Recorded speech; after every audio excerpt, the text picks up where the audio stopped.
what only crime is being happy. That's all I did. I hate you. Holy shit, Danny.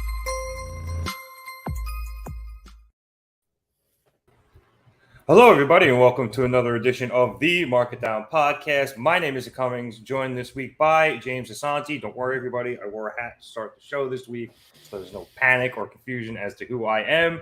But we are back here once again to review tonight's episode of the AEW Dynamite, which was the go-home episode before, or for Dynamite at least, before their joint pay-per-view with New Japan Pro Wrestling Forbidden Door on Sunday.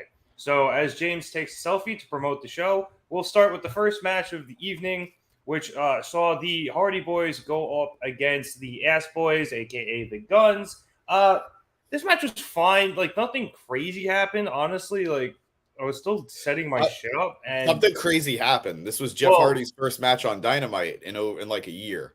That's a good point. But, like, in terms of the show, what's going on, JL? Good to see you. In terms of, like, the match itself, nothing, like, insanely, good happened. But the match ended when Jeff went up for a Swanton Bomb. But then Jay White and Juice Robinson of Bullet Club Gold came out of the crowd, pushed him off the top. The Guns were able to take advantage, hit the 310 to Yuma, and got the 1-2-3 for the win. And that actually was the Hardys' first loss in AEW as a tag team, which that's kind of crazy. Was pretty nuts. I mean, granted, they haven't really tagged a whole lot together, at least just the two of them. So it's not. I am not a Marlins fan. I'm actually a Mets fan. I just really, really mad at them right now. So I'm just throwing it back. I also Yankee fan, baby. That's Yankee a Bay fan shirt, not a Rays shirt.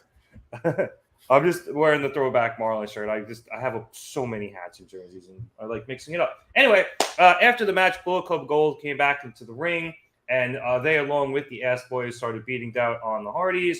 Eventually, Ricky Starks came out to try to slow them down. That didn't really work. Then FTR joined the fray, and they were still outnumbered.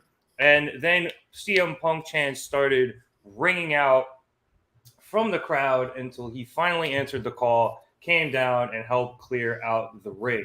If you say so, I guess. I don't know. Yeah. Whatever. Punk then grabbed a mic, and he was wearing a Danhausen shirt, which I noticed at this point, which I love. But he grabbed the mic and challenged the four of them to a match on Collision, saying that he's a Collision guy, and he wasn't even supposed to be here today anyway. Just full-blown Dante. So, James, like I said, like, this match was fine. Like, I understand, like, it's the Hardys. They can only go so far in a match at this point. So anything, above them fucking up is okay with me. But, like, nothing to write home about except, I guess, the end result and then what happened after. I mean, the Jeff Hardy fan, I'm actually very happy Danny's not here because I could do this without scrutiny. The Jeff Hardy fan in me is thrilled that, he's wrestling on live TV, that he's wrestling in front of the major audience again. And yeah, I'm not expecting much, I mean, I do think Jeff in his last run showed that he could still physically go, but I don't need what he was doing in his last run right now, because that's how I think we got back to Jeff Hardy's problems. So yeah. I'll take this. I will gladly take this. And a loss is a loss. It is what it is. But the Guns needed it. This is exactly the win they needed. This is exactly the story development that they needed. But I brought this up, I think, last week or 2 weeks ago, and I stand by it. You can just sometimes let things happen. You don't need to drag it out. Why are we still saying that they're not part of Bullet Club Gold? Let them be part of Bullet Club Gold. Nobody's going to be upset that they've joined. Like, they fit in with that group beautifully. Let magic happen. Yeah, it's like they just have this like weird alliance at this point instead of just them being BCG, which I'd be totally okay with. Like, I think, like you said, I think they'd be good there. The Guns in Bullet Club is a very, easy pun to make. You can even see in their intro now, which, I mean, they're not using 50 Cent anymore, which is a little disappointing. But, yeah, in their intro, Austin does the thing where, he does a gun, shoots it, and sprays the water, which looks really cool in that spotlight. So, like, the aesthetics, everything they do works for Bullet Club Gold. So I agree.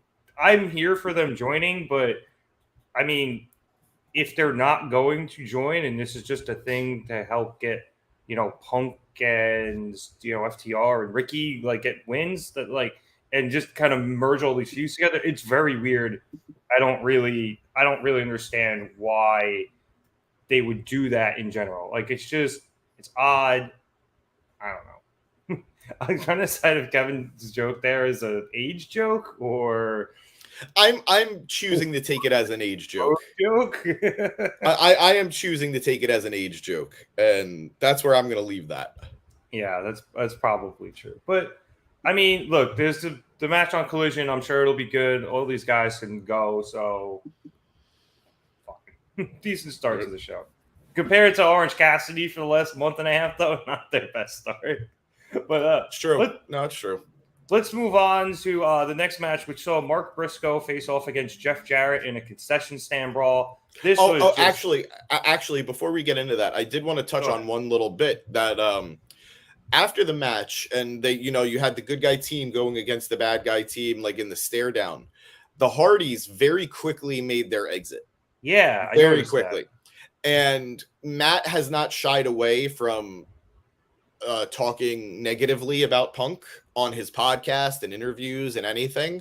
So I wonder if they left as quickly as they did to avoid interacting in any capacity. I'm sure it wasn't off book, I'm sure it was booked that the Hardys were not supposed to be in the ring with Punk, but I wonder if it was booked that way to keep them separate.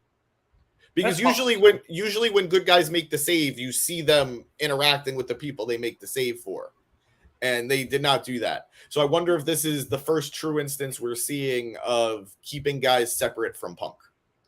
Yeah, I think that's very possible. I was actually a little surprised by it because now that you brought it back up, I was like, oh, I'm wondering if we're going to see a weird little interaction here between, Punk and Jeff because of their history together. Yeah, that's what I was thinking too. It's like, wow, who would have put on their 2023 bingo cards Jeff Hardy and CM Punk on the same side of a fight? Yeah, or even, not only in the same ring, but like Punk helping Jeff. Yeah. So it's... What's up, Navarro? How's it going, Ant?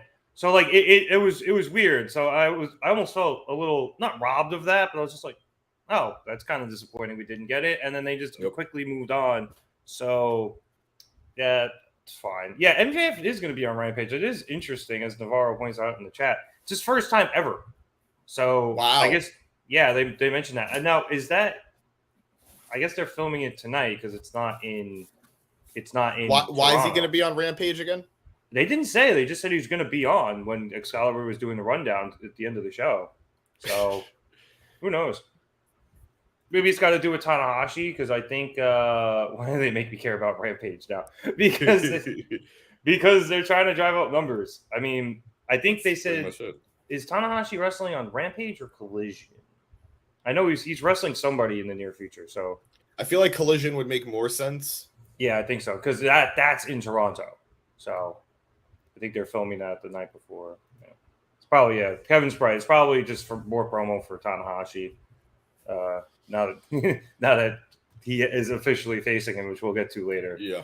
But all right, like I said, let us move on to the next match, which was Mark Briscoe against Jeff Jarrett in a concession stand brawl. This was pretty fucking crazy, and it was even with a good chunk of the craziness in the picture-in-picture, it was still pretty nuts. You had Karen Jarrett disguised as a concession stand worker coming out to help Jeff. You had Sanjay Dutt, who I think was disguised as a fan. He got involved. Then you had Jay Lethal getting involved during the commercial break.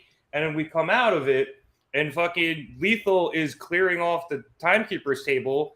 And then somebody refuses to leave, and it's freaking Mark's dad, and he chokeslams Jay Lethal through the table. It was a stiff chokeslam, too. It was. That was a rough bump. And then he gets in the ring. He takes out Dutt and Jarrett before Karen comes in and hits him in the dick, and he goes down. And then, Mark actually gets control of Jarrett, and he's going to hit a J Driller. And then Satnam Singh comes down, and he just absolutely chokeslams the fuck out of Mark Briscoe. Yep. So then he goes to leave, and then Christopher Daniels and the best friends come down and try to take him out in some of the slowest wrestling I've ever seen. I love Christopher Daniels, and I have an immense amount of respect for that man. I never need to see him run ever again. Yeah, it was that was like I've seen penguins run faster. So that happens, and then they can't take Singh down. So then the fucking Lucha Brothers show up, and they help take him out. And then Penta hops in the ring. He throws a thrust kick to Jarrett, which allows Briscoe to roll up Jarrett with a schoolboy and get the pin for the win. So, as Kevin said, this match was wacky fun times. Like, I don't really think there was much a better way to put it. Like, it was just a man got slapped with a hot dog. Like, that's what if that's not what wrestling is about, I don't know what it is, you know? Yeah, I mean, it was a good time. Like, it was just wild. And every once in a while, you kind of need one of these goofy ass matches. And Jeff Jarrett is the best at it. I mean, Kevin, I don't know if you're aware of this, but Jeff Jarrett is technically a card-carrying member of the OG Bullet Club. He joined when he went to Japan many years ago as part of TNA. I don't know if that membership ever got canceled. What's going on, John Blattner?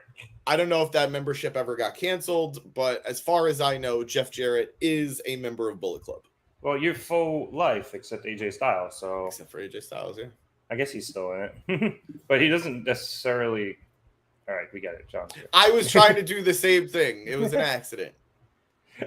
But yeah, look, this was a fun match. I don't really have much else to say about it. Jesus Christ, Eric. Producer boy is in behind the scenes now. To be fair, now we have another one. We have to acknowledge it. Okay, after this, we had a commercial, and then we went backstage with the Blackpool Combat Club featuring that carny piece of shit Don Callis and Takeshita. Mox called out the Elite and challenged them to a 5-on-5 match at Forbidden Door. The 5 being him, Claudio, Wheeler, Takeshita, and Shooter! Shota Umino from New Japan. Obviously, Shooter being Moxley. It's basically his understudy when Moxley goes over to New Japan. No. He's his first child, his first son. True. Okay? Like, he and Renee adopted him. Yeah, Shota was like the practice child. Fair. But yes, it'll be the 5 of them teaming together, and we'll get the rest of the members for the Elite later. He then gives way to Bryan, who says that he's going to call out Okada tonight, but he's pretty sure Okada's not even there. So when he does call him out later and Okada doesn't show up, that not only proves Okada is an amateur, but also a coward. So good stuff out of them. We then had a quick promo package for last Friday's Collision, obviously it being the first Collision ever. I watched it, not live. I watched it back later, but it was pretty good. Because we didn't really talk about it on the show. It was like, I enjoyed it. The pacing was better. I thought Kevin Kelly had a pretty bad showing, unfortunately. But yeah, he didn't know some of the names, and he's definitely going to find his footing, but rough start. Yeah, he botched Andrade's name like 4 times, which was unfortunate. But Andre, I enjoyed the show, but unfortunately, Danny's not here because the most important thing that happened on that show was motherfucking Luchasaurus finally won a title. He won the TNT Championship. And I was literally going to lay out for 5 minutes here and let Danny go off, but he's not here tonight. So I guess we're going to have to do it on a different show, or unless he shows up later, which is definitely plausible knowing him. But good for Luchasaurus. Interesting. I like the interesting dynamic there. Yeah, Nigel's a little lost, but I think Kelly overshadowed him. And let's not ignore the fact that JR is actively stepping away because of his performance. Now, granted, he just had a nasty fall. Yeah. But maybe you just don't put him on TV after a nasty fall at his age. Yeah, it was interesting. But I was actually going to talk about what is now on the screen, being that I liked kind of the interaction where Christian didn't win the title, but he acted like he did. He was the one holding the title. Luchasaurus picked him up, and he held the title above his head. So very interesting dynamic there. I'm looking forward to see where they run with that. But let's get back into Dynamite and the next match, which saw Chris Jericho, Sammy Guevara, and Minoru Suzuki face off against Darius Martin, Action Andretti, and AR Fox, which have been a pretty fun little trios team. I think they've been doing a lot of stuff in Ring of Honor, if I'm not mistaken. They faced off against the House of Black a few weeks ago for the Trios Championship, and I'm enjoying them. That's the worst part. They didn't. It wasn't. It was Fox, AR Fox, Blake Christian, and Metalik. right? And AR Fox has been like the AR Fox trio, right? He's been like the slut of the trios division in Ring of Honor. But when you can fly like that, I get it. But man, have they faced for the Ring of Honor trios title? Is that what I was? They did They did both. They did both. They went for the Ring of Honor trios title, and they went for the AEW for the House of Black. Right, the trio. Title. Yeah, okay, but not this trio. So excuse me, wrong. Like I said, wrong AR Fox trio. Yep. But this was a fun match because those guys are really fun, and Suzuki's always good to watch. So that was great. There was actually a point where Jericho did the spin and he was waiting for Sammy to join him, but Sammy stayed in the corner, so Suzuki did Sammy's pose, which was great. And I don't know, there was just a lot of fun, great fast-paced action sequences. I really liked the stuff between Suzuki and Darius Martin. I thought they had a lot of good back and forth together. Basically just Suzuki would lay him out, and then Martin would get back up and then lay the Suzuki back out, which I really, really enjoyed. So the match ended up ending, though, with Martin was able to just get on a roll after the rest of the ring had been cleared out. And so he starts really laying it in against Jericho. Eventually, though, he went up to the top rope and got caught by Jericho as he came down, got put in a lion tamer, and was forced to tap out. While on the outside, Suzuki was doing a Boston Crab to, I think it was Action Andretti. I don't think it was AR Fox. Yeah, I'm not sure. You can only kind of see it, so I wasn't sure who was who. I had no idea where the fuck Sammy went. But after the match, Renee Paquette came in and asked Jericho about his interaction with Sting last week. Jericho just took the mic and basically my sex caused Age upon. That's funny. Jericho just takes the mic and pretty much just throws Renee out of the ring, saying that everyone was excited for their face-off last week except for him. He's known Sting a long time, and he knows that he is not a hero, but instead a whore who goes to wherever the highest bidder is. This prompts Sting to come out, and Jericho challenges him, Darby, and a partner to a match at Forbidden Door against himself, Sammy, and Suzuki. Sting then comes down, obviously, with Darby, and he says that he had a moment with Jericho last week, but he needs a whole lot more time, and he accepts the challenge for him and Darby. Darby hops in to say that Jericho has a lot of enemies in a lot of places, so they got just a guy for Sunday, but they're going to wait till Collision to tell us, and everybody booed because we want to fucking know. So, James, like I said, I enjoyed the match a lot, and I'm here for this tag match on Sunday. Obviously, we're going to have 3 legends in the ring at minimum in Suzuki, Sting, and Jericho. So that should just be a lot of fun. I mean, I don't really have a lot of complaints about any of this. I'm hyped for the match. I mean, Jericho is a very respected Japanese veteran. I'm not saying that. Like, I'm not. I know how that sounds. But like, he was there a long time ago. Like he has a rather large Japanese fan base thanks to his time there. He's always been very respectful of Japanese wrestling, so I'm glad that he gets to dance in that arena once again.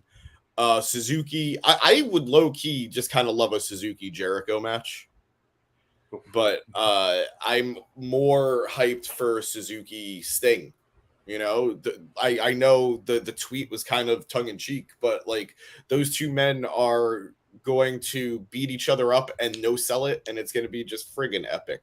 And yeah, as far as this match went, a little sad just because now Action Andretti does have a loss in the books to Jericho, and I just wanted him to have one up on Jericho forever. Well, he's never beaten him straight up, so. Oh, of course, but still, it's there. Yeah. I'll know it's a technicality, but I'll know. But yeah, fine match. AR Fox, like, he needs to find his footing a little bit better, but he is super entertaining. Like when he dove to the outside with that reverse flip, that was awesome. Yeah, that was just awesome. And the crowd was really behind him. I think he got a chance to start the match. Like, people love AR Fox. Well deserved. And every time I feel like he comes out, he gets more and more respect because of the stuff like that. Andretti's an interesting case because I got it in the beginning, and he's still a project. Like, he's still really young, right? So Yeah. he's getting his reps down in Ring of Honor, and which is why we don't see him too much on AEW, at least Dynamite anymore. Like, he's been, on Rampage a bunch. So he's spending a lot of time in Ring of Honor where he and Darius are a tag team, and he's developing a lot there. yeah, Like, it's one of the benefits of Ring of Honor right now. It is essentially AEW's NXT, and the progress is there. It's just taking time. Yeah, so I'm excited for him. Obviously, I would think his biggest thing is to work on promo stuff because, his in-ring stuff, it seems to be pretty good. Exposure-wise, I guess just because it was the Jericho feud, pretty much. Yeah. I feel like he hasn't gotten as much as maybe we think. He did have a pretty decent feud over on Rampage with Sammy. Yeah. So by extension of the Jericho stuff. Yeah, and I think it was somebody, I think Producer Boy put it on the screen there, that the respect that Sammy keeps getting for Andretti every time they face off is pretty cool. So I enjoy Andretti in the small doses I get him, but I can understand what you're saying. I think, well, I was going to say something about the match on Sunday, but I'm going to wait because we have a prediction show coming out. Later in the week. Go. So I will save it for then. Even though we have no idea who the sixth man is, or I guess the third man. Either way, who's the third man? All right, let's move on. Not Hogan. Yeah. After that, they went backstage really quick, and we had a quick thing where there is the new Blind Eliminator Tag Team Tournament. They haven't really explained too much of it, other than the teammates don't know who they're going to be. Like, everyone doesn't know who their partner is going to be. So they drew a couple of names, and Shivani and RJ City just kind of laughed for a little bit. We're going to be live for the prediction show. We usually don't go live for those. We could, but it's a little more difficult. We usually, but it should be probably out tomorrow morning. Yeah. So, and then you can watch it whenever you want. Our review of the show will be live. Yes, we will be live Sunday after Forbidden Door. That I can promise you. Yes. Okay. After that, we went to commercial and then came back to a backstage promo from the Elites. Hangman called out the BCC for issuing a challenge at Forbidden Door, where they know Kenny already has a match against Will Ospreay, but they're not going to back down from the fight. Kenny then says that there's a lot of people who don't like the Blackpool Combat Club, which allowed them to find an interesting partner in a very unusual place. And motherfucking Eddie Kingston walks into the screen. Immediately just tells all of the Elite that he doesn't like them or have any respect for them. And, there was a whole thing where they all try to kill each other that one time. I mean, he talked about actively almost getting blown up by them. Yep. So, gotta love continuity. Yeah. But he hates Claudio more than he doesn't like any of them. So he's willing to put everything aside and team with them. The only catch is Eddie wants to pick the fifth person, somebody that he not necessarily trusts, but he trusts more than the Bucks, which he'll announce later, and the Elite agree to it. So after this, we had an in-ring promo from Adam Cole and eventually MJF. Cole came out first and talked about his match with MJF last week, which is an absolute classic in my opinion. It was so good. He said Max is a great wrestler and really, impressed him a lot. But he was right to go to deny going the extra 5 minutes because Cole would have beat him. But Cole said that was the coward's way out, so he calls out MJF to talk about his rematch. MJF comes down, shits on the crowd a little bit, and then actually compliments Cole, saying that the guy he faced last week was the guy he studied, the Panama Playboy, and then thanks Cole for bringing that, asks Cole to thank him for bringing that out of him, telling him that he is welcome for doing so. MJF then says that he's concerned about Adam Cole's health, considering all his head issues. He didn't realize how much time that's a good point, I'm sorry. How much time Cole didn't realize how much time was left on the clock, and that's why he lost. So, as a fellow wrestler and as his close personal friend, I think, as he put it, MJF is going to have to decline the rematch in order to protect Adam Cole from himself. Tony Schiavone then interrupts for some reason, and you know why. You know why. But initially I didn't. And both MJF and Cole in unison perfectly go, "Shut up, Shivani." It was great. Bastards. So Tony announces that, well, he was in the back. They were drawing for the blind tag team tournament, and he drew Adam Cole's name.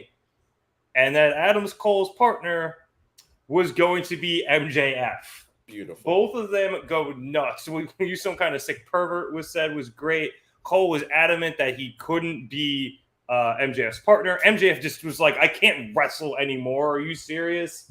But they go nuts, and then they're interrupted by Tanahashi, who appears up on the Tron. Tanahashi calls MJF out, saying he's a coward for not accepting his challenge at Forbidden Door, and that he should do it. It was kind of hard to hear this. They had some audio issues. It was great, Kevin. They had some audio issues with this part, classic AEW audio bullshit. But that was the basic gist of it. So MJF is going to decline again, and then Cole decides to try to goad MJF a bit and says, "Hey, this is the chance to prove that you're not a coward unless you think Tanahashi's better than you."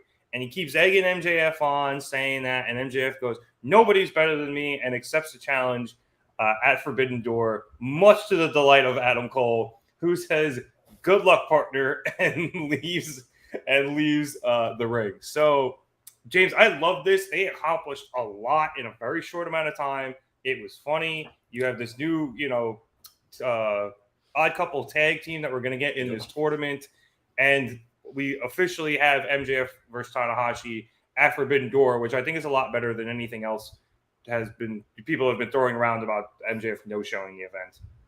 I mean, I did like the concept of MJF no-showing because it fits with his character. And then the alternative we all expected was Punk, which would have, checked a lot of boxes for people. But no, this worked out beautifully. I commented on it I commented on it a couple of weeks ago that Cole is playing MJF's ego. And it's a wonderful thread that they're pulling on that eventually I think it's going to be MJF's ego that leads to his demise and him losing the championship. Oh, of course. So I really like that they're doing that. Commentary even acknowledged it. This is the second time Cole has managed to do so. Okay, well, that's something to look forward to. Well, I guess that is a spoiler from Rampage, but random match, but I'm kind of here for it actually. Looks like MJF had them jump Cole. So yep. But hey, that'll be a good one. I'm glad Cole gets redemption after last year's Forbidden Door, which is where he was injured in the first place. So yeah, I really enjoyed this. I'm loving Cole as a babyface because even though he's a babyface, he's still Adam Cole. We saw that with the Shivani bit. And I even said it again, I think last week, that in another world, these two guys would have probably been best friends. And yeah, Undisputed Era, Adam Cole, absolutely. So I love this, and I'm a little concerned that it seems that this feud is going to continue so quickly. I thought we were going to get a break between. It. And Eric, stop showing your gym selfies, okay? Got him. But we don't body shame here at the Mark It Down podcast. But yeah, I'm hyped for this. I'm concerned that the feud seems like it's going to continue, but it's very clearly in good hands. Yeah, but it's almost so smart where they're continuing the feud without having them wrestle. They have to work together, and I think it makes continuing the feud better. Oh no, I agree, but there is a part of me that if MJF isn't losing the title to Cole, I didn't want them to interact again until the end of the year. Fair. But who knows? Maybe they do plan on Cole taking the title from MJF now. It's possible. I doubt it, but it's possible. So we'll see.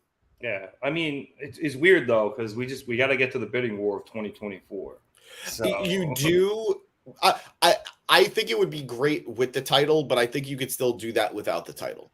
Yeah, you could. But him having the title and holding it hostage while it does, playing up the fact that he might leave would be. It adds an extra level of it. Yeah, because then you're starting to get into Bret Hart's type of territory. Yeah. with him leaving. So I think I would prefer that, but I'm interested to see where they go with it in terms of, I guess, just how it ends. Yeah. So Time will tell. Yeah, as for the other match that they had announced on Rampage, I'm like you said, I'm glad Cole was able to get on Forbidden Door. You know, a year after, he got that vicious concussion. Like, him getting some redemption at Forbidden Door would be really nice. All right, after this, they announced the Owen Hart tournament brackets. James doesn't like them. I'll just try to run them down really quick. Hopefully, they're still up on my phone. Yep, here are the women's ones first. So we're getting Anna JAS against Sky Blue on Rampage on Friday. Dr. Britt Baker DMD will face off against Ruby Soho on Dynamite. And then you have at Forbidden Door on the pre-show 0 hour, you have Athena against Billy Starks with a Z. And then on Collision on Saturday, you got Nyla Rose against Willie Nightingale. As for the men's side, you have CM Punk against I don't know how to say his name, but he against Kojima. I do apologize, Mr. Kojima, but that will be at Forbidden Door, so that's an interesting match. I don't think James is very happy about that, so I'll have him talk about it when he gets back.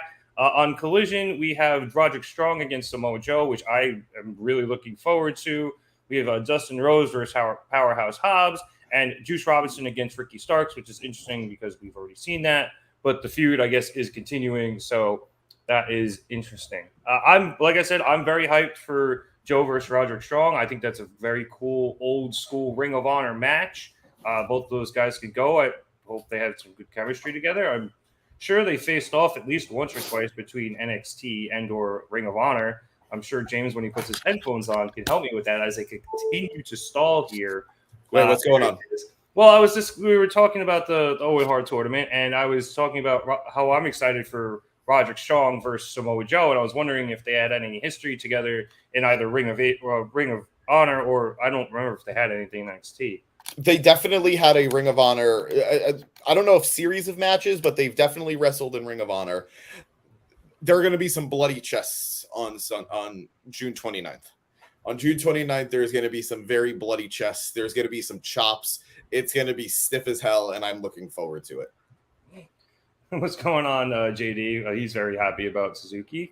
Perfect timing, really. Yep. So, James, I know you were a little upset. Thank you, Kevin. You were a little upset about this Kojima versus Punk match for Forbidden Door. It's a little bit of a bummer. Like, it's going to be a good match, I'm sure of it, but like, this is CM Punk's Forbidden Door match. He's just the first round of a tournament.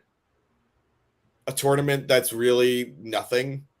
No offense to Owen Hart or Martha Hart. Like, I'm very glad that Owen's getting honored, but like, okay, here we are. Agrees. Yeah, it is kind of weird that it doesn't get you a title shot or something. Yeah, I feel like it should, whether or not it's, on the men's side, even if it's just for like the TNT or the international championship instead of, the world championship. On the women's side, it could be the TBS championship. If you want to do it that way and try to elevate some mid-card talent to a title. To give you perspective on this, Kojima's 52 years old. I knew he was an older guy. And like, I get it. If Punk wants to wrestle this guy that he's probably a fan of, I respect that. Let him do it. Maybe not on a pay-per-view. Like, we've had these matches happen on like a Rampage or a Collision or a Dynamite before. Most of these matches in both sides of the tournament are on Collision. So it's a bummer for the pay-per-view. Great point by JD. Yeah. Punk versus Kenta not being in the match. Kenta didn't want it. I mean, he wanted it like 5 years ago when here's the thing. It was relevant. Here's the thing. I think neither man really wanted it.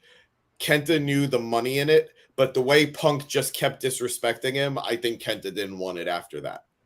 Yeah, he initially was like, "I'll do it for the bag," and then he was just like, "No, fuck you. It's not even worth the money." I don't blame him. Yeah, I mean, look, Punk has said he has shamelessly stolen that move, but after a certain point, and just disrespecting Kenta, yeah, I'd be pissed off too. So, also, whoever put that, I presume it was Producer Boy, dude. If they were if they were facing off against each other, Punk and Kenta, it would not be for the tournament. Yeah, no, I agree. There's no way in God's green earth. Punk would probably still be in the tournament. It would have just probably started on Collision. Yeah. It is. I mean, yeah, it's weird. It's weird because I feel like initially Punk did kind of show Kenta some respect in terms of taking the move, because he always give him credit for it. But now just, I don't know, Punk's a grumpy, middle-aged man, and Kenta is just always angry at everything. So it's kind of hard to get two people like that to work together. Say I love you. But they couldn't even do it for a one-night show. They couldn't even put their shit together for a one-night show. But yeah, the Elite are the problem. All right. I think producer boy thinks we're getting worked. If we were, you know what? Then why aren't we getting the match? Yeah, if we were getting worked, we'd be getting the match. Like, we're not getting the match. We're getting to a point that who cares if the match happens later? They're like, when would it happen? All in, maybe. Yeah, and that would be the only other option. And then who cares by next year's time? Yeah, and also New Japan would much rather have that on a card they're co-sponsoring as opposed to AEW's card. So I don't know. Look, it sucks we're not getting it, but what are you gonna do? All right, next up, we had Orange Cassidy and Shibata against Zack Sabre Jr. and Daniel Garcia. This match was long. Like way longer than I was expecting. It went 2 commercial breaks. Yeah. To the point, like I was like trying to write things, and then I was just like, wait, they're not even close to the end. There was some funny stuff in this match. Garcia split his pants at the crotch. Right. All right. I that was a thing, right? I wasn't crazy. So Taz mentioned it where when Garcia did like his super lame dance in Orange Cassidy's face, and then when Cassidy went to do the hands in the pockets thing, he changed it up and did Garcia's dance back to him. But Taz was like, yeah, you could see it in the front, like Garcia clearly split his pants at the crotch. And it just kind of made for a funny-ass dynamic of watching Garcia do all of this shit with, his pants split wide open. Anyway, later in the match, Garcia is trying to take advantage of Shibata's injured arm, which happened very randomly and quickly. But Shibata was able to gain the advantage anyway, forcing Garcia to sit down in Shibata's cross-legged pose just to try to piss him off. Shibata almost takes the bait, but then Orange hops in and he starts the lazy kicks, convincing Shibata to do so as well. And that suckered in Zack Sabre Jr., allowing Cassidy and Shibata to take both men out. And then there's some hesitation drop kicks into the corner. There's some more back and forth. Garcia is able to get Shibata in the Dragon Tamer, but Shibata reverses it into a heel hook until Zack Sabre Jr. comes in and he does, twisted Shibata's neck with his feet, which always looks nasty as hell. Yep. Then Shibata and Sabre start duking it out, and then I kind of missed this part, which it happened so fast, and there's no replays. But so Shibata and Sabre are duking it out. Cassidy comes back in the ring, and I think he took out Sabre, and then he went for the orange punch. I'm not sure on whom, but he accidentally hit Shibata with it. That allowed Garcia to roll up Shibata and get the win. He went to hit it on Garcia, but Garcia ducked it, and then Sabre grabbed Orange. Is this Orange's like first loss in like a very long time? It feels like it. Like, has he lost tag team matches? That's what I was trying to remember. I feel like he's won ones with the Best Friends. So, and then he's also won his tag matches with Darby for the most part. So, I'm not sure, but either way, he hasn't lost a lot since he's won that title. So, all right. I know we're doing our prediction show, but we got people talking about it live here in the chat. I just got to say, I love Shibata, guys. He's not winning. They're not going to make they're not going to make Shibata a double champ right now.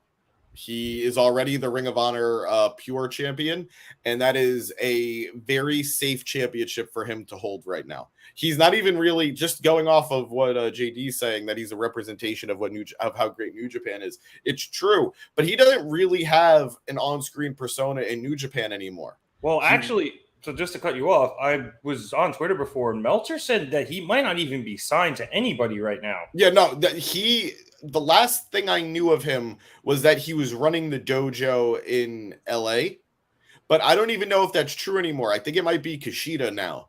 But Shibata and New Japan are kind of on the outs a little bit, because he kind of went into business on his own at a show at one of the Wrestle Kingdoms. He was supposed to have an exhibition match that was only supposed to go like, I think 10 minutes maybe.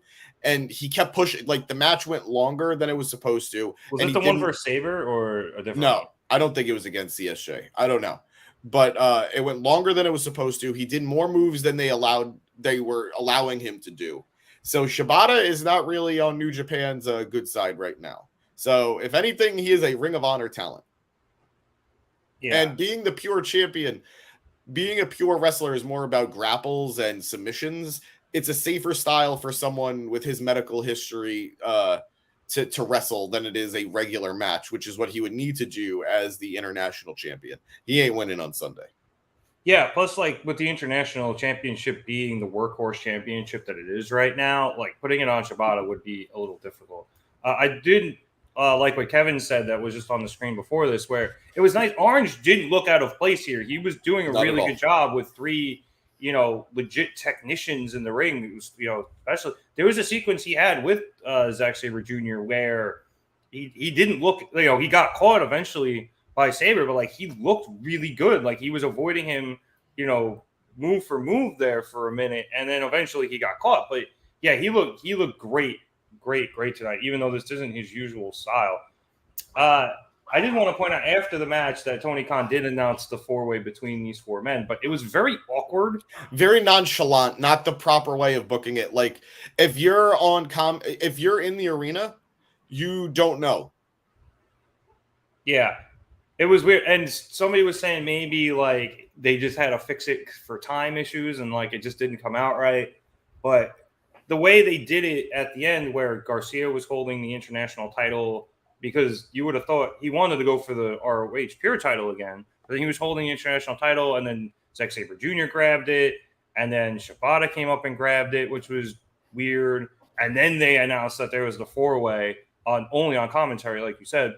And then Orange came in and tried to take it, and then there were like all 4 of them holding it, almost like that weird Brock Roman like going off the air for Raw thing. And that's very true, JD. But then eventually Sabre and Garcia left, and Shibata was still holding the title until Orange ripped it away from him. So that was the most interesting part of all of that, I thought. But yeah, just very clunky and awkward end to the show. End to that match in that segment. So, I did like Orange forcefully taking the belt out of Shibata's hands. We see how much he cares about this belt. Yeah. It's for the guy who doesn't care, he cares a great deal about this, and I love that shade of orange on him. Yeah, and it's funny because he's almost done it like accidentally, Yeah. Yep. So very interesting. I was going to move on, but I see somebody lurking in the thing in the waiting room. Hey, Danny. Oh. Bye, Danny. Did you bring him in? I did. You did bring him in. Okay. I guess he wasn't ready. I feel like we're at a good point, though, for that 5-minute Luchasaurus bit. Yeah, that's where I was going to go before we went to the next thing. But, Danny, what do you got for us on Luchasaurus? Oh, my God. So, fuck you, Jungle Boy, you piece of shit loser, okay? Did you not say you were going to win a singles title this year? What did Christian say? He said he would win one first. And what happened? Something even better. Luchasaurus won one first. He's probably just going to give it to Christian like a good student, I guess you would call him. But fuck you. You were the worst person in your own faction, and that faction included Marco Stunt. Are you kidding me? You out-and-out heel person, all right? You're not turning heel. You're just revealing heel when you turn on Hook. We all know you're the bad guy in the faction, and that whole feud, Christian was right all along. And there, look at that face. That's the face of a hero. Who would want to put a blue dot over that face? I mean, are you kidding me? I never wanted to be your father. I never wanted to be your father figure. You have a father, but your father's dead. Tell them some truths are just hard to swallow. We finally have a TNT champion we can respect, someone we can look up to, someone we can admire. Okay, we have someone who's going to restore the credibility of a title that has been ruined by the likes of Wardlow, Scorpio Sky, Wardlow, over and over and over again. Look, I don't have many opinions, but one of them is that you put a guy in a dinosaur mask and have him wrestle, and that's good. Like, that's objectively good. I don't think it can be denied. Suddenly, where have you been? It's always been here, random person on Twitter. Okay, he's not likable. He's a little piece of shit. He is the worst of the 4 pillars, and one of those pillars includes Sammy Fuckboy Guevara. Okay, he is the bottom of the barrel. He is the one that needs to be replaced by Britt Baker or by Ricky Starks or one of the newer pillars. All right, or by Eddie Kingston. Eddie Kingston is more of a pillar than freaking Jungle Boy. All right, this is ridiculous. All right, the TNT title is finally going to give the title that's supposed to be beneath it a run for its money. It's just, I don't know. Can we get producer boy? Can you look up how many wrestlers from AEW have dead parents real quick so we can figure out who his next opponents are going to be? You cannot make that face with what this guy has done. Okay, that is not a shocking statement. Okay, hell, I'm surprised there's no submarine references on this show. Okay. The Acclaimed weren't on. They're all rich, okay? Yeah, right. No, seriously. There's a 19-year-old on there. Like, I feel bad. That kid just went with his teenagers dad. are the worst. Those are the worst people. Those are the worst of us. Maybe infants are worse. I don't know, but like. But they're not intentionally worse. They don't know any better. Teenagers tend to know better, and they're still the worst. You know what? Now that I'm here, hold on. Oh no! Oh no! I mean, no, you keep talking about the show. I just real quick gonna use some of my power here. And okay, screw you, Kevin. You're banned for 5 minutes.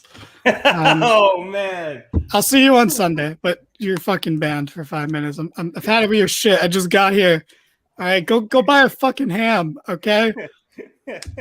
Also, JD, you're here. What's up, man? Where the fuck have you been? But he knew Suzuki was on tonight, so he got hyped. Actually, I think the last time he was in the chat, Suzuki was on the show. Right? What's up, John Blattner? What's going on? You're the man, John. I'll see you on Sunday. We're all going to James's house for Forbidden Door. Me, Kevin, John Blattner, Kevin's brother. I didn't tell you yet, James, but we'll be there. Yeah, that's fair. That's fair. All right. You good, Danny? Got it all out? I mean, JD has a question. Ooh, that's a great question. I mean, I'm not a fan of DLC, but like, it's fitting, It is fitting. But anyway, I feel like, can I just talk about some of the stuff on the show real quick? I disagree with James from the beginning. Whatever you said about the Hardys, you're wrong. I said they should have lost. Oh, then actually, I don't care that much about it. But just whatever good things you said, I disagree. The Guns winning, yeah, you're right. It should not have opened the show, though. It should have opened the show is what I think happened next. Was that the TBS title next, right? Or we had backstage stuff and shit. We had backstage stuff. Yeah. Well, yeah, it was some small backstage stuff. But the next match was the TNT title. The TBS title match. So. Well, do the backstage stuff. We'll get to. Okay, all right. Well, let's get into all that. So the backstage stuff started with a Will Ospreay interview as Marvez caught him getting out of his car and asked him why he's been trashing Canadians so much. Will just basically ignores the question, and James will be back momentarily. Will basically ignores the question, saying that Canadians have been saying that they're going to bum rush him at the airport, and then AEW is going to have to provide him with some security. Is that wow? That is a fucking Spy Kids joke. That is phenomenal. I fucking loved that movie. The second one was pretty good too. Anyway, that corny piece of shit Don Callis comes over and agrees with Will on how much Canada sucks, and he's saying that as a Canadian. And he offered Ospreay his private military grade security in Toronto because those people are violent and terrible, according to Don. Will asks Callis what he wants in return, and Callis just says he wants a fair fight. And he's like, hey, let's get a pin there, eh, bud? So, interesting. Don's getting his claws into Will Ospreay. Very exciting. Ospreay is awesome, right? Like he looks like a star.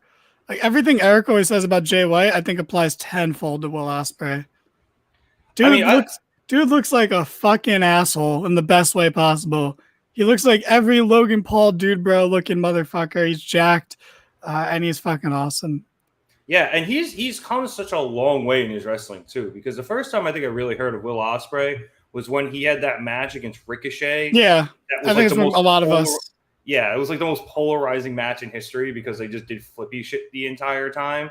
I don't know. If you talk to like the basic internet who shared that clip around, I feel like it wasn't polarizing at all. Everyone was like, this is insane. Yeah. It's only like hardcore wrestling people who would have been like, this is bad.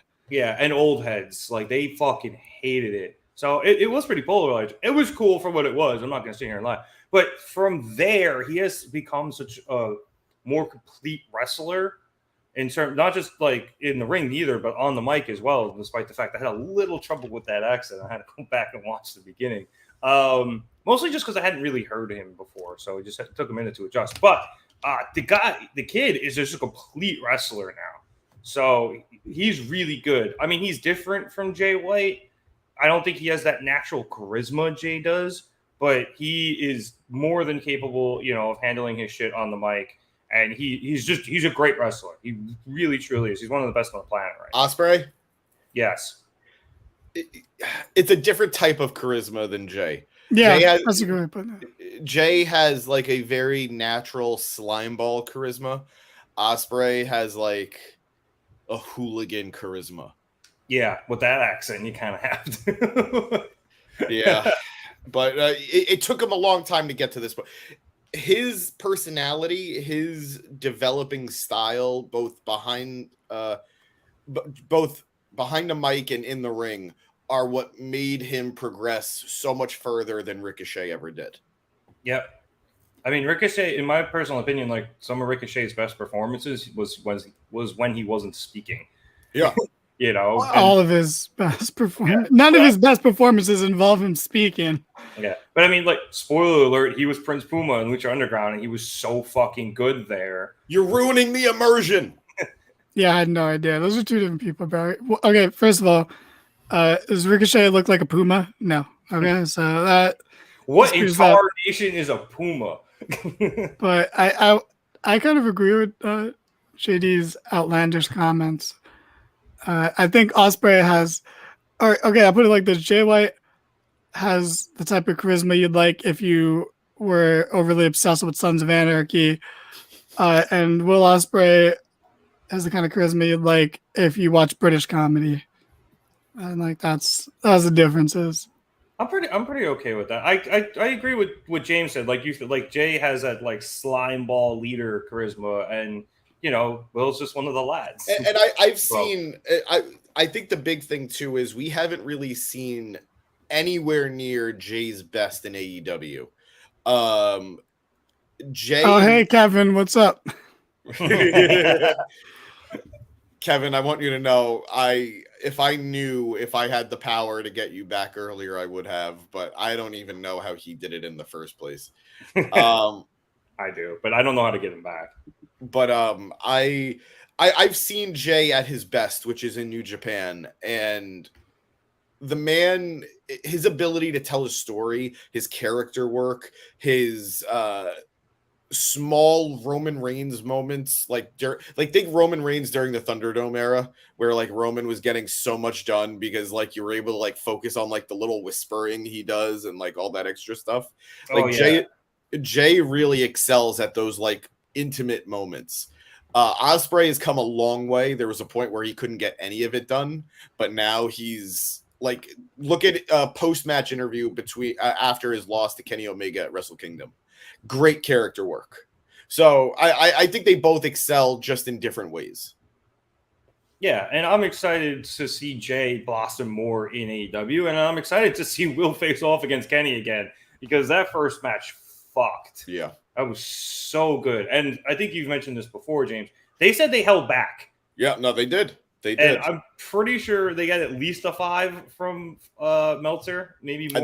I think it was a 6-star match, Was but it a I'm not 6? entirely So sure. if they held back on a 6, what in God's green earth are we going to get on Sunday? The arena is not big enough. I know. I'm excited as all hell. Let's move on, though. We'll talk more about that match in our preview show. But we then had a promo package from Toni Storm and Willow Nightingale. Apparently, they are facing off for the AEW Women's Championship at Forbidden Door. I love Willow. I'm a little disappointed in this. I was kind of hoping somebody from Stardom but I mean, Willow is New Japan Strong Women's Champion, so I guess she is kind of representing New Japan in a way. I'm sure she will have the belt to the ring, but this is a bad choice. Yeah, right. Like I wanted somebody from Stardom. Beyond the fact that we're just getting 2 AEW women wrestling each other again. How many times has Willow lost to a member of that group? Yeah, right. And it's like multiple agains too, because last year we had the same thing, and like you're saying, like I'm pretty sure we've had this match before. We always say on this, it feels like I'm sick of saying it at this point, but Willow outside of AEW is not the same as Willow inside AEW. Inside AEW, she doesn't win. Outside of AEW, she wins all the time. She has great matches, but not on AEW television. We can't take her seriously as a threat. Like, this is just lazy. And maybe it is. Maybe like that tweet that's up. Maybe it was supposed to be Mercedes. This isn't a good, fallback plan. No offense to Willow, because Willow was someone that we all thought could be the person to dethrone Jade. Not that I ever truly thought that, because I always believed in Chris, but like that, like she was a suitable, like, okay, if it's Willow, like that's fine. Yeah. But this, it's a waste. And JD, Willow wasn't supposed to beat Mercedes. Mercedes was supposed to be the inaugural champion, but she got hurt mid-match and called the audible to have Willow win, which was the right choice, because if she won, she was just going to have to forfeit the belt within the week. So it was the right choice to have Willow win that match. But now we're dealing with the repercussions of that in AEW. And if I'm New Japan, I don't want my inaugural champion to lose to Toni Storm. I just don't. It's kind of a no-win situation here for both companies. And I don't know how they get out of that booking. There had to be somebody they could have sent over from Stardom. Or know what I mean? One of the things that I do know is a lot of the Joshis were dealing with visa issues. A lot of them. What? I said even to Canada. That's kind of weird. Yeah. So I'm gonna be a little forgiving in the sense that sometimes those legal issues do just kick wrestling's ass. But yeah, it's kind of a bummer they couldn't have figured out almost any other way to make this work. Yeah, I think that happened a little bit last year too. That's where is Maki? I missed her. Maki Ito is now part of a trio with Riho and Abaddon. Sure. What a normal sentence you just said. Abaddon is like the middle figure, and Riho is like the angel on Abaddon's shoulder, and Maki Ito is like the devil on Abaddon's shoulder. And they're gonna like influence her decisions and stuff. It's gonna be really fun. Blame Canada. Blame Canada. A lot of blame Canada on the show the last couple of weeks between the fires and everything. Yeah, look, that really does suck. I think they had visa issues with some people last year too for this show. So, I mean, knock on wood, it's not as cursed as it was last year. But I mean, I would have loved to see like Kairi Sane or something over here. That would have been cool. Yeah. But, oh well. Anyway, moving on, we then had the aforementioned TBS Championship match between Chris Statlander and Taya Valkyrie. I liked this match. It was pretty good. I didn't kind of like the first match. It was one of those things like I didn't have any complaints about it, but it did its job, and I really liked it. Statlander's still over as hell. Towards the end of the match, Valkyrie was able to hit a spear, and then the sliding German suplex. But then Statlander recovered and met Taya up on the top rope, where she hit a superplex. Statlander then gets Taya up and hits what's now called the Wednesday Night Fever to pick up the win. A terrible name. for that move. I forget what it used to be called, but it was alien themed, and it was the Big Bang. Big Bang. Yeah, it was way better. But Danny, since you're here, what were your thoughts on this match? Well, I really liked it. I guess. I mean, I get it. I didn't know you hated women the way James does, so I understand why you like that much. I was also kind of scrambling to try to set everything up, so I kind of checked out. Wow, so he just didn't give them the time. He was like, this might as well be a bathroom break. I try to watch it. I like Statlander. You know this. I thought I knew this, but then all of a sudden, what? Who said I was sick? What the hell? The first half of the show was so boring. I don't want to talk about it. Neither of those things are true. But this match, I really liked it. I think this was one of the better women's match we've had in a while on the show. Like Taya Jade was actually really good at the pay-per-view. And I mean, so was the last time we had a Tony Jamie singles match, not counting the one at the pay-per-view that was an angle. But yeah, I really was into this match. I miss watching Statlander wrestle. I do think she's one of the best wrestlers on the roster. I really liked just her intensity in it. And like you said, she was over, so like it helped that the crowd was into it. Yeah. And the crowd was like, the crowd never really got like the way AEW crowds tend to get with the women's matches, which is significantly less loud. Especially with the women's matches in these time slots. Yeah. And that's why I think this match should have opened the show. There's no need. The Ass Boy shouldn't be open and closing any show ever, right? I think we could all agree on that. So like this could have easily opened the show and had the crowd. Who would you take? You have to back a tag team. You back either the Ass Boys or the Good Brothers. Who are you backing? Currently in 2023, I guess the Ass Boys. Like any other time, the Good Brothers, like they're better, but like they've been ruined like badly. Even Triple H doesn't know how to use them. Like that's saying something. Oh, I agree. Yeah, Kevin's right. Orange Cassidy should open every show, but if you're not gonna do it, like I've said it before, the women never open the show. They main evented, but I swear to God, that's less impressive than them opening the show. Yeah. I remember one time they opened the show. It was semi-recently, but I couldn't even tell you. Did they open the show, or were they the first match of the show? No, or was it an intergender tag? Because that doesn't count. No, I think because that was Britt and Adam Cole versus Jericho and Saraya. But no, I think that main evented. Oh, yeah, that's right. My bad. No, I think they legit opened the show, and they said like it was the first time they'd ever opened the show or something. It was like, really?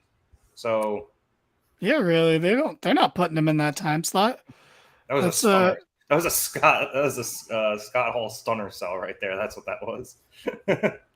Yeah. I mean, whatever. But yeah, no, I was a big fan of the match. I'm always a big fan of that.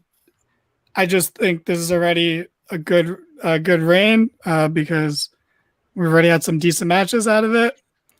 And Kevin's a Met fan, by the way, so it's not like a haha, James. It's just a we're self-aware people. Nick's reaction was what I was. I'm wearing a Marlins jersey in protest right now. That and it's cool, but I mean, their pitching sucks. That's all I'm going to say on the matter. All right, maybe I was wrong, but maybe I was wrong about this match. Not to say I should go back and watch it. This happens to me sometimes. I just taking notes and stuff. I kind of miss little things and think they're not as good as they are. So this is a match I'm going to go back and watch. But James, before you throw to James, let me ask you, and I guess James too, because I just thought of this right now. You know what match I really want to see? Statlander versus Athena. I'd be really into that match. Yeah, I would too. I'm here for that, which is cool because they were, not tagging together, but they were allies before Statlander got hurt, so that would have been interesting to watch. But James, I assume you thought this match was a lot better than I did. I enjoyed. Well, he hates women, so it's a coin flip right now. Who knows? Yeah, but he loves Taya. So I love Taya, and I don't like. I mean, Stat is an alien. Like, who knows what she identifies as? So I enjoyed the match. I'm worried for Taya. I'm worried for what comes next because even this heel turn. I mean, I feel like we're already there. She's been kind of a bitch lately in general with how like she's been handling the stat win.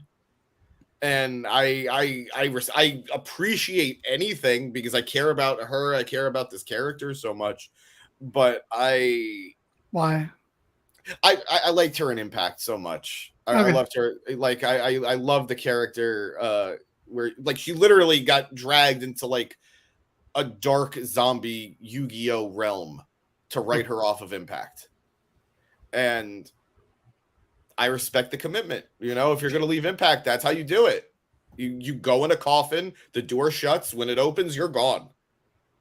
So, of all the action figures behind you, how many of them are women? That's a good question. I got all right, Britt Baker, female Ash, Henrietta. A lot of the Marvel characters are women. A lot of them. The Star Wars characters, I'd say, are like 70-30. There's a Batgirl. Well, James liked the MCU a lot more until Captain Marvel came out. Once the women started getting their own movies, he's like, nah, this ain't for me anymore. I love Brie Larson. I think she's a great Captain Marvel. I think Captain Marvel, the movie, was bad, but I think she was great in Endgame. But anyway, no, I am worried about Taya, where she goes from here, because even if she does turn heel, okay, then what? She feuds with Sky Blue, obviously. Got this, man. Don't worry. You know, you say that, but like, A, I wouldn't hate that match, and B, like, Sky winning that feud would do a lot for her. So, can we not get into motherfucking Brie Larson discourse now? Brie Larson is amazing, and only like very insecure men don't like her. But because of a bunch of made up shit that YouTubers started. And she was amazing in Scott Pilgrim. But yeah, good match. Worried about Taya. Very happy. Stat has gotten, I think this is what, her third or fourth defense in. So looking like a great, strong champion so far. Yeah, I'm excited for Statlander. I love her. It's nice having her on TV again.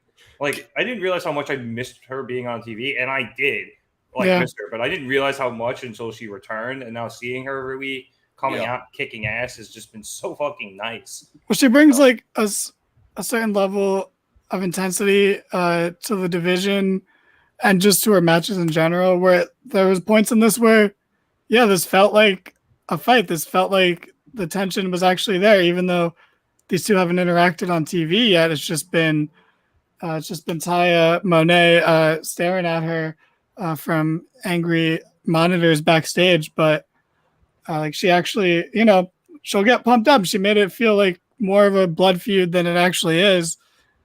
So that was good for the especially for the mid-card title. Like, that actually felt nice, where we didn't always have that. No offense to Jade, but yeah, and again, weird. It was weird with Jade because she was on Dynamite so little. It was mostly Rampage, so and it was also one of those things with Jade where you could see her improvement, but there was still improvement that she needed to have. So like, sometimes matches were a little off. Statlander rarely has a clunker, so like, watching her go out, she's gonna defend this title almost every week and have a banger of a match and bring a really good amount of intensity both in the ring and getting it from the crowd. So even if they put her in this time slot of death every week, I think she's going to do a lot more for that time slot than any of the other women have.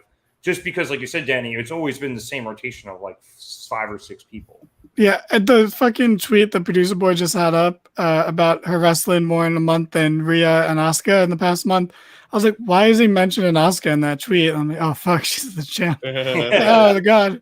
I forgot she fucking dethroned fucking Bianca and is about to lose to Charlotte. Like, what the fuck? Spot, but it's neither here nor there. We're going to have a Q&A at the end of the show because I've got a laundry list. Maybe. We'll see. All right, let's start putting them in, Kevin, and then we'll ignore most of them. How many of them actually pertain to wrestling? That's the question. Doesn't matter, actually. Okay.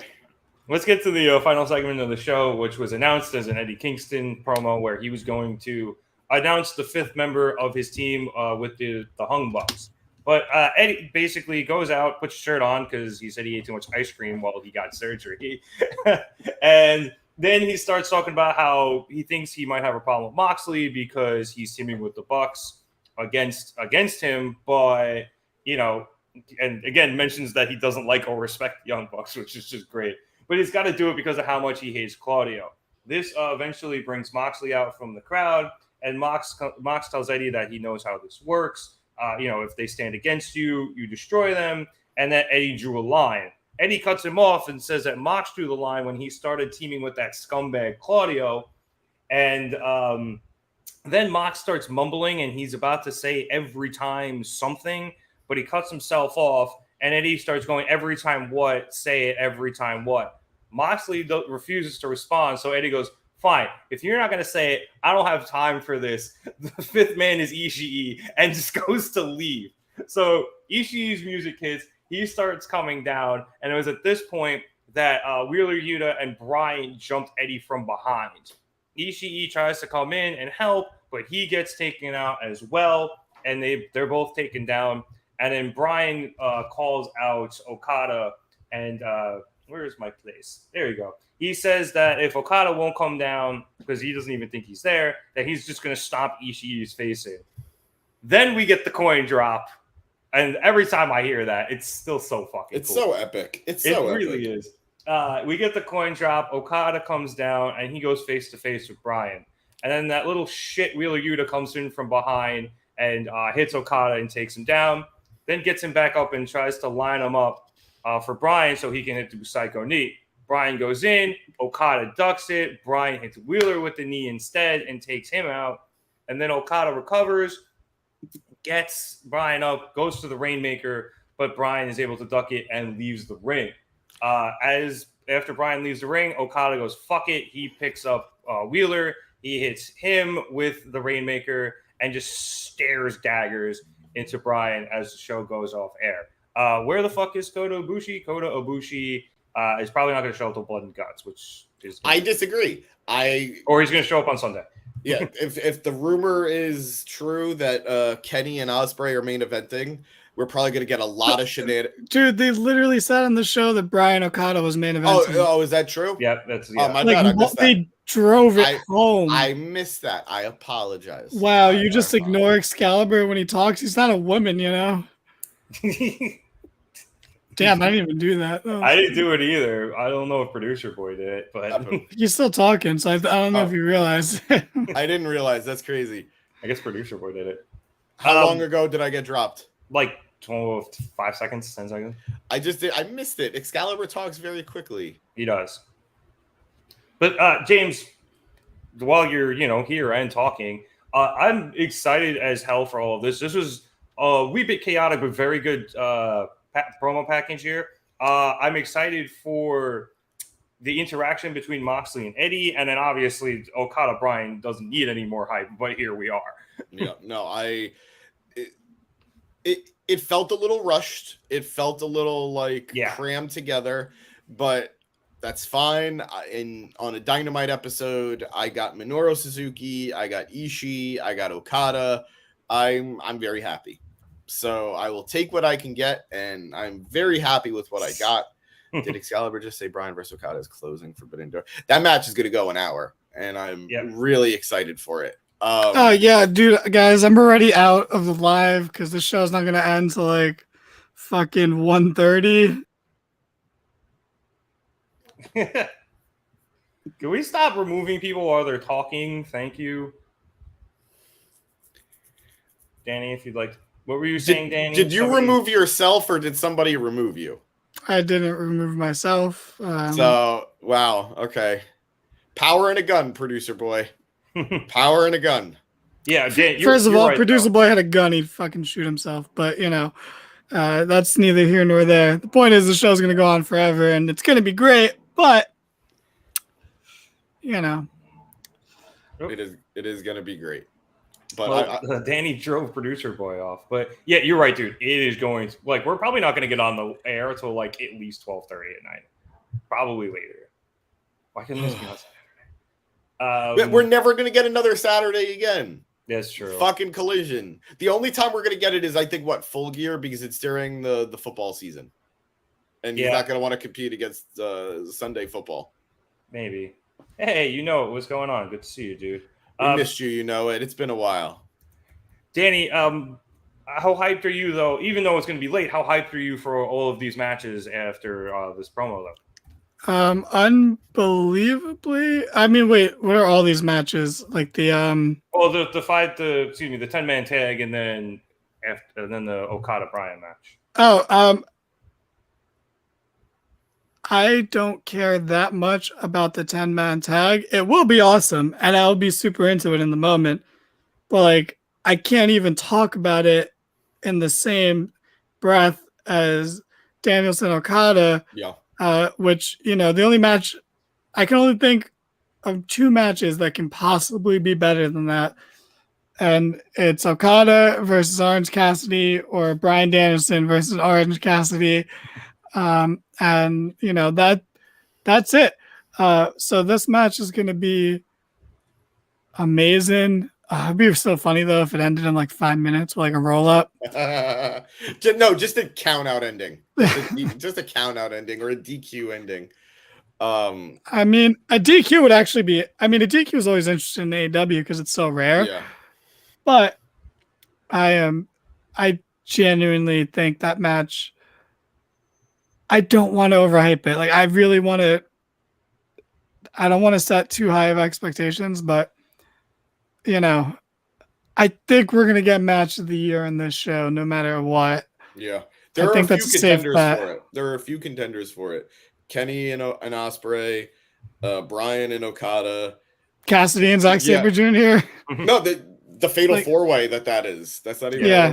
Yeah. Why is Garcia actually? No, hold on. Why is Garcia in that match? That's bullshit. I guess to take the pin. Yeah, I was gonna say somebody needs to lose, so let it be Garcia. You know, we're guaranteed a good show. Yeah, no, the match is gonna be fantastic. But anyway, yeah, like this just feels like a big deal. You know, you can't put like that shot right there. I think says it all. Yeah. That's all I needed. Perfectly. Yeah, that's honestly, all I needed from tonight's show. I needed these two in the ring. There was getting the announcement of this match, and then there was seeing this, and then there's going to be the first 5 minutes of this match where they stare for a bit, lock up for a bit, break even, and then stare again. It's going to be fantastic. This is awesome. Like that's what we're gonna get. They're gonna chant that like before the bell even rings. Yeah. I think there's an AEW crowd. They're going to chant "Holy shit." Yeah, actually. Yeah. Or you know what? Crowd, somehow, please, can we send out a PSA to the crowd for Forbidden Door? Can we, as soon as the bell rings, can you guys chant "We deserve it"? just Canada. Canada might do that. Jesus, that's disturbing. And you know, I'll just answer. I liked. Like you said, we don't body shame here on the Market Town podcast. I wasn't here, but I heard that. That's head shaming. It's very different. Doing my man dirty. I'm also just gonna say my answer for that question is John O'Hurley, otherwise known as Jay Peterman on Seinfeld. Okay, Very we're doing the underrated Q&A at the end, so don't answer questions now. But okay. Sorry, Kevin. That question is stricken from the record. No one else will answer it now. Apologies. Oh, I kind of wanted to answer it. But... Sorry, no, we got to commit. Blattner took my answer in the chat, so there you go. All right, but no, I'm hyped. I'm hyped for this pay-per-view. I think we're all hyped. So just like, you know, overall thoughts on Dynamite, James. I thought this did a very good job of setting up Forbidden Door. Now, granted, they did this last year too. We came into the night with 4 matches on the card, and now like they finally started to fill it out, even though we still got, you know, some gaps. But I'm sufficiently excited, not just for like the big ones that we knew were happening, the title matches, the Bryan Okada, I guess Kenny's technically a title match against Will Ospreay, but you know, like I'm excited for those. But like the other matches that have been announced tonight, I'm looking forward to a lot of them. No, I am too, and I've said it before, and I'll say it again. Forbidden Door is just at like the worst time of the year for both AEW and New Japan. It should not be at this time because AEW is coming off of a pay-per-view. New Japan is coming off of a pay-per-view and it's building towards the G1. It's just terrible timing, and you can't really build a lot. The show's going to be fantastic. The show is going to be a lot of fun, but the build, it will just never be what it deserves to be. James, we got an Odd Future reference in 2023, and that tickles me in a way, in a very odd and satisfying way. But as a rapper, James, what do you think of Odd Future? I did not appreciate them when they first debuted. I thought they were like, I didn't like the gimmick. Their personalities were a little off-putting, but the more I listened, I really enjoy Tyler, the Creator. More of an Earl Sweatshirt guy, but okay. No, that's fair. That's fair. Earl's good. Technically, I think my personal favorite out of all of them is Frank Ocean. Yeah, Frank is awesome too. Cop out. Yeah, no, but in terms of like I think I like Earl the best. He's got my favorite verses, but he's gotten a little weird lately, so who knows. All right, and Tyler and Frank Ocean never were weird.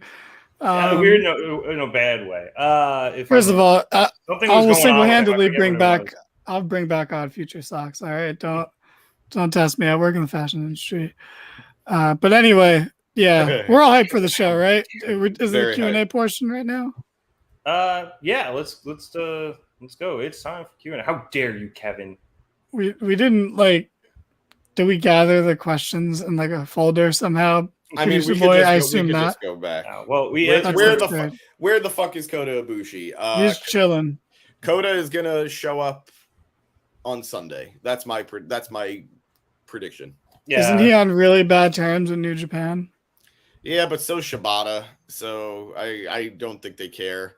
I from last I heard, New Japan was trying to mend fences with Kota. So as long as he stays on the AEW side of things, I don't think it's really going to matter. Yeah, exactly. So. All right, question answered. Next question. Let's go, producer boy. Absolutely, I am. I am going to get it probably day one. I am very much looking forward to it. It's going to be cartoony. I don't know how much I'm going to like that aspect of I don't know how much I'm going to like the wrestling aspect of the game, but I'm very much going to enjoy playing baseball. I'm very much going to enjoy skating. I'm very much going to enjoy throwing propane tanks at people. So, yeah, there you go. I'm going to get it too. Right? It's going to be on Xbox Game Pass, isn't it? So, no, that was the rumor at one point. I don't want to be mean, but who cares about Xbox? I have both. I mean, I've been to your house. I know you have an Xbox. Yeah, I have both as well. It was Xbox and PS4. It was the rumor. But I don't think it's confirmed, and it's almost more likely that it won't be. It sucks because I was going to download it if it was, but just game share. Just game share with somebody. I don't have anybody to game share with. I got you. What was the next question? I think someone asked, "Who's the tallest of you guys?" It's Rev by a long shot. It's fucking absurd. I'm 6'2". You could stack. That's a lie. He's probably 6'4", 6'5". Like no, he's being modest. I'm exactly 6'2". My brother's 6'4". We're watching Forbidden Door. First of all, you're supposed to make ham, okay, Kevin? But that's fine. You can put it off another week, I guess. That's fine. You know what though? Shout out to Kevin. He made a really good shepherd's pie, and he made really good yams. But he did us dirty in terms of making ham. So yeah, where are you guys watching Forbidden Door? Probably my house or upstate. I don't know yet. I will either be doing it in Asbury Park or I will be here at my apartment. I'm sorry, you're gonna watch it in Asbury Park? Possibly, yes. Why? I will be at the beach there for the weekend, and I'll be coming back Sunday. But Dude just doxed himself, by the way. Guys, get him. Fair point. I didn't say where though. In Asbury Park, there's like a whole boardwalk. I'll be sleeping under the board. Now I doxed myself. Out of the sun. We answered that, but I'm going to say Richard Dawson just because he made out with. No, we're skipping it. We're skipping it. I'm sorry, Kevin. I got it. I got the next one because it was at the bottom. What is the difference between Producer Boy and Nick Manners? We have no idea, bro. They're lighting. I have no idea. I've never seen Nick Maniotis in Don't like person. it. They could be just as tall. I don't know. They both aren't music fans, which I find weird because I'm like, no one on this podcast likes music except for like Chad and me. It's super fucking weird. They're all movie guys. It's so odd. Just ignoring the DJ, but okay. Yeah, I mean, why haven't you DJ'd on the stream? So Because you can't really do that.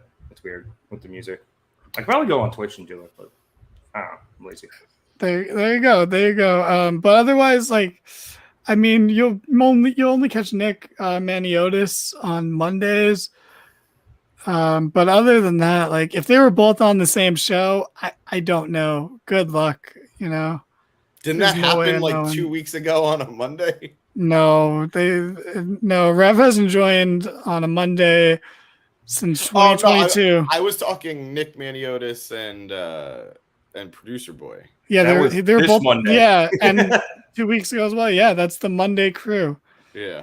Okay, that's the other reason I didn't show up today, because I'm trying to distance myself from you guys. You guys are like Collision, and I'm Dynamite. No. Yeah. We're having a roster split. You're on the Punk side. You're a Collision. There's a roster split on the Marketon podcast. Oh God. Who gets Chad? We get Big Gold as the belt. I mean, Chad can't do either Monday or Wednesday, so Chad can do Monday.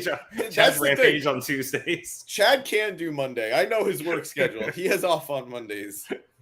Oh, what the fuck, Chad? Let's fucking go. Where are you, man? Like, get on Mondays. It's a blast. We talk about Raw a little bit. Just a little bit. It's a 3-hour show. We can only talk about it so much. Do you want to have? I assume you know what's talking about my hat. I'm just going to turn it forward. It is a vintage Charlotte Hornets shark tooth cap from like the 90s, the old school local athletic. So hopefully that ups your rating a little bit. But This is a great question. Which one stayed virgin the longest, and how much did it cost? about Tree Fitty. Producer boy.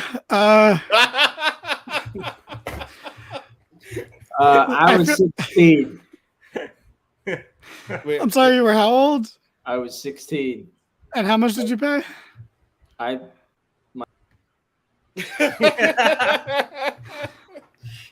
Probably right. Oh, you know it. You came in clutch tonight with that. There we go. Well, I had a good point. I guess the wrestler is probably like the one everyone would look at. Yeah, like they wouldn't go to Ready to Rumble. Yeah, but John Blatton is also really into Dark Side of the Ring.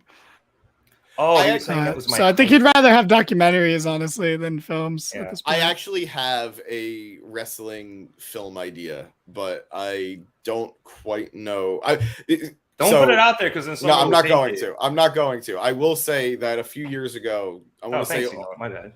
I want to say almost a decade ago, I was approached to do a wrestling mockumentary, and I dropped out pretty early on it, and I regret it. But it would have been fun. I regret it too. Just so you know, I'm very upset to learn this. How dare you? James, have you been watching Heels on Stars? I watched the first season. I didn't watch. I don't think the second season has started yet. It's not. It hasn't. But Yeah. was it good? I enjoy it. It really deals with like it deals with the reality of what it's like to run a small indie in like a small town and trying to keep talent when if they get too good, they're gonna want to go to a bigger promotion. Yeah. And it's pretty good. It's pretty good. And I love Stephen Amell, so I'm gonna. And I'm root for sure him no he's matter making what. sure the wrestling looks really good because he loves it and he's good at it. And Punk is good in it. Yeah, they did a good job with it. Cool. Yeah, so Butler, I would check that out. In answer to your question, Kevin, I am a steak guy, but ham is great for Thanksgiving, better than the turkey. Oh my god, we don't have to have another fucking Thanksgiving debacle on this show. Worst holiday. What are we watching? That's gonna get us taken down. Yeah, no, maybe we should take that down. But peanut butter falcon. But anyway, for chicken's the go-to protein, but like, you know, ham is great too. It's a lean meat, right? Steak's a bit over the top for protein. It's a once in a while thing, you know. I wouldn't eat steak as a regular source of protein, you know. Yeah, I'm not like, killing a steak every week, but when I do get a steak, I always get like a good one, like a solid fillet, and just destroy it. I love a good fillet. Yeah, I love a good fillet and a good New York strip. maybe a T-bone if I have that type of money. You get both. I don't want to put the effort into cutting around a bone. Yeah, fair. But then you Oh get my God, fillet and this New York strip. So John Blattner, with some protein knowledge, but I do gotta say, John, I would not call it a great source of protein. You can only get about 7 grams of protein per serving, which is like 190 calories and a decent amount of fat. So even with like the natural peanut butter, it's just a little less fat, but still a lot of calories. So you are better off just eating chicken or using protein powder, whatever one you like. If you want to get an organic one. Just get a scoop of peanut butter in your protein shake, though. Yeah. You put the scoop exactly because otherwise I would just eat a whole jar of peanut butter like every day. I would not feel anything. I would be happy. I'd be a happier person. But like that's just not how it works, unfortunately. It's the most disappointing thing in the world, honestly. I've only ever had peanut butter twice in my life. Oh my God. I really want to, if I could ban you for 5 minutes, like the commenters. See, me and Kevin, we work close with peanut butter whiskey. I don't know about that. It's not my thing. I'm not a huge whiskey guy in general, but like I've had the peanut butter whiskey, and despite the fact I do use a screwball koozie because I got it for free, it's not my thing. Peanut butter beer. It's a peanut butter beer that's not bad though. I forget who makes it. It's pretty John good. Blattner with some controversial opinions in the chat. Real quick, guys, do you guys like steak or ham better? I'm assuming you guys are gonna say steak, and that's fine. Steak for me. I'm not that. They're pretty neutral to me. But pizza or beer? Pizza. And shocking. Yeah, that's a lie. Actually, he's lying. Oh, I swear to God, I would much rather have pizza than beer. I've never heard you talk about pizza. Nick, you know that I've hung out with you, and I want to say almost every time you've had a beer, but not every time have you had a pizza. Well, it's there's more opportunities to be drinking a beer than having. That is actively not true. That is absolutely not true. You don't live a pop punk lifestyle, so you just don't understand. Like, you don't eat enough pizza to say that. You're not pop punk enough. Also, Kevin's like agreeing with John on 2 to 3 of those things, but Kevin, you also think beer is better than pizza. But anyway, and then joke over truth. Would you guys rather hear the truth playing out, or would you rather joke about it? I'd rather hear our truth tell a joke. Why? He's funny sometimes. He's funny all the time. Sometimes. No, James is right. Every time I tell the truth, I just take the piss out of everything, so I kind of do both. Are you bent? Anyway. Holy shit, we can have polls. Yes, we can have polls. I just never use them because they're like you have to do them on a different screen. So James is very wise. He's 51. Of course, he has some freaking wisdom. Damn it! Well, you have the brain of a 100-year-old man. So that's not a good brain. That's not a brain you want to have.